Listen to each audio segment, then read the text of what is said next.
গাজীপুরের শ্রীপুর উপজেলার তেলিহাটি ইউনিয়নের শতবর্ষিক রাস্তা বন্ধ করে দেওয়া দাবি এলাকাবাসীর। গাজীপুর থেকে এইচ.এম. হৃদয় খানের পাঠানো তথ্য ও চিত্রে থাকছে বিস্তারিত। শ্রীপুর উপজেলার তেলিহাটি ইউনিয়নের তালতলী পূর্বপাড়া গ্রামে 100 বছরের পুরনো একটি সরকারি সড়ক বন্ধ করার পাঁয়তারা চালাচ্ছে একটি প্রভাবশালী মহল। স্থানীয়রা অভিযোগ করেছেন, আলিফ অটো ব্রিক্স ইটভাটার মালিক সুজাউদ্দিন তার ব্যক্তিগত স্বার্থে এ সড়ক দখল করতে চাচ্ছেন। এর ফলে 2 শতাধিক পরিবার সহ হাজারো মানুষের চলাচলের সমস্যার সৃষ্টি হবে, যা এলাকায় ব্যাপক ক্ষতির কারণ হতে পারে। এলাকাবাসী জানান, এই সড়কটি শতাধিক শিক্ষার্থী প্রতিদিন স্কুল, কলেজ এবং মাদ্রাসায় যাওয়ার জন্য ব্যবহার করে। হঠাৎ করে রাস্তা বন্ধের সিদ্ধান্তে তাদের ভবিষ্যৎ অনিশ্চিত হয়ে পড়বে। এছাড়া ইটভাটার মালিকের বিরুদ্ধে আরও অভিযোগ উঠেছে যে ইটভাটার ধোঁয়া ও বর্জ্য বাহিরে ফেলার কারণে শিশু এবং বৃদ্ধ সহ নানা বয়সী মানুষ শ্বাসকষ্ট, চর্মরোগ ও অন্যান্য স্বাস্থ্য সমস্যায় ভুগছেন। বিশেষ করে শিক্ষক এবং বিভিন্ন শ্রেণীর মানুষ তীব্র প্রতিবাদ জানিয়ে দ্রুত রাস্তা বন্ধ করার সিদ্ধান্ত বাতিলের দাবি করেছেন। তারা স্থানীয় প্রশাসনের দৃষ্টি আকর্ষণ করে বলেছেন, যদি এই রাস্তা বন্ধ করা হয় তবে তারা কঠোর আন্দোলনে যেতে বাধ্য হবেন।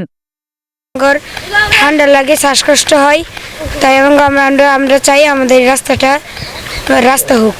প্রতিনিয়ত এই রাস্তা দিয়ে স্কুলে যাই, ধুলাবালির জন্য আমাদের সমস্যা হয়, ঠান্ডা হয়।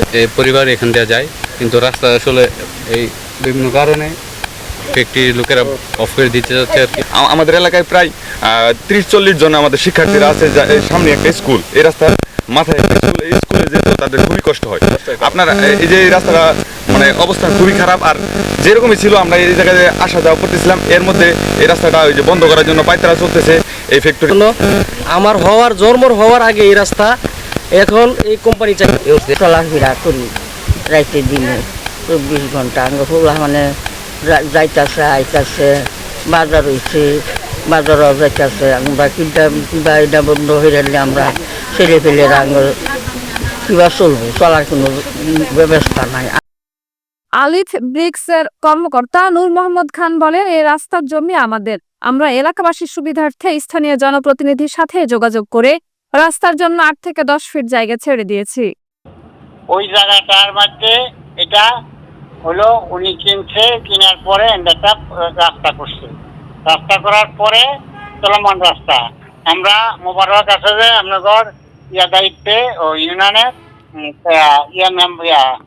চেয়ারম্যান, যেটা প্যানেল চেয়ারম্যান মোবারক সাহেব, তাজুল মেম্বার সব মিলাইয়া আমরা ডিসিশন দিচ্ছি, আমরা 8-10 ফুট রাস্তা করবো। তারা সম্মত দিছে। রাত্রে গিয়া আবার ভাঙ্গে লাগছে, পরে আবার গেলাম, পরে আবার ভাঙ্গে দিচ্ছে। রাস্তা দেই না আমরা, কে বলছে আপনারে? মিথ্যা কথা বলছে। 100 লোক সাক্ষী আছে। রাস্তা করে আমরা দিচ্ছি, আমাদের ভিডিও আছে। রাত্রে 12টার সময় গিয়ে তারা ভাঙ্গে ফেলায়, আর আমাদের গিয়ে বুঝায় আমরা রাস্তা বাধা দিচ্ছি। আমরা তো বাধা দেই নাই। এলাকাবাসী সংশ্লিষ্ট কর্তৃপক্ষের কাছে দ্রুত হস্তক্ষেপ কামনা করেছেন, যাতে তাদের শতবর্ষীয় রাস্তা অব্যাহত থাকে এবং সাধারণ মানুষের চলাচলে কোনো বাধা সৃষ্টি না হয়।